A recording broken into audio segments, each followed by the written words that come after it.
Hello, je suis complètement d'accord avec ce mec, Jean-Jacques Crèvecoeur. Je l'écoute depuis quelques temps. Alors évidemment, je pense qu'il m'intéresse aussi, hein, comme tout le monde. Je suis d'accord avec lui parce que avant, il y a quelques années, j'étais que dans le physique, même depuis tout petite, de le sport à fond, voilà, de bouger, de se dépenser, de se faire mal dans le physique. Et puis, au bout d'un moment, j'ai senti que finalement, ça m'emmenait dans le mur. Alors, j'ai commencé à observer, puis j'ai commencé à me reconnecter peut-être à quelque chose de plus spirituel. Et puis finalement, il y a une période où j'étais que là-dedans. Et puis finalement, il y a une période où je me suis reconnectée aussi aux émotions. Et puis où j'ai commencé à livrer ce qu'il y avait dans cette petite boîte magique ici. Et aujourd'hui, c'est vraiment, c'est pour ça que je suis d'accord avec lui. C'est vraiment, je trouve, des bases assez solides d'avoir un côté physique, le côté mouvement, parce que le corps, il est fait pour ça. Il est fait pour se mettre dans plein de mouvements différents, dans plein de positions, d'utiliser de la force, de la mobilité, de la souplesse, etc., etc.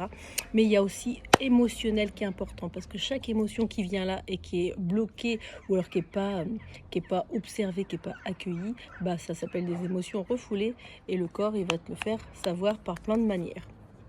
Avec évidemment tout le sac à dos que tu as derrière, que tu n'oses pas lâcher, les tensions qu'on se met, les pressions, finalement, on n'ose pas être soi-même. On n'ose pas faire ça, on n'ose pas mettre le pied ici, sur la table, si on a envie de se mettre dans une autre position. Donc, un peu comme un enfant, hein, l'enfant, il fait ça naturellement, en fait, et au fur et à mesure, on s'est, un peu comme le carreau, là, on s'est enfermé dans cette espèce de cage dorée, et en fait, on n'est plus nous-mêmes, spontanés, enfin, comme tu as envie d'être, en fait, mais juste, toi, c'est tout. Et puis, l'autre, en fait, il a rien à dire, en fait, il a juste à se dire, toi, c'était chouette d'être comme ça, et puis moi, je suis chouette d'être comme ça, puis c'est ok. Et puis, ce côté aussi, encore une fois, spirituel, hein, chacun y met les mots qu'il veut, mais pour moi, la spiritualité, c'est aussi tout ce côté où juste de se souvenir de qui on est, une magnifique énergie qui est venue s'incarner dans ce corps-là. Pour moi, pour cette structure-là, ça me paraît évident comme le nez au milieu de la figure. Ça, c'est ce qui me résonne le plus. Après, chacun prend ce qu'il veut. On n'a pas dit qu'il fallait suivre la méthode d'un tel ou un tel, c'est juste que ces trois pôles-là, ils sont super importants. Donc observe-toi, observe le corps, parce qu'encore une fois, c'est ton meilleur pote. Il veut pas de mal, il ne te veut pas de mal. Par contre, il est juste en train de te prévenir de quelque chose. Et quand ton meilleur pote, toi, il veut te prévenir de quelque chose et que tu ne l'entends pas, il se met à hurler parce qu'en fait, il veut que tu sois en sécurité. Ton corps, c'est pareil.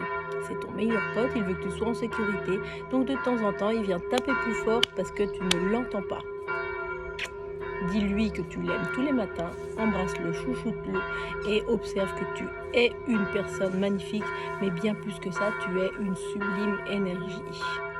Profite de cette vitamine D gratos, mets-toi au soleil.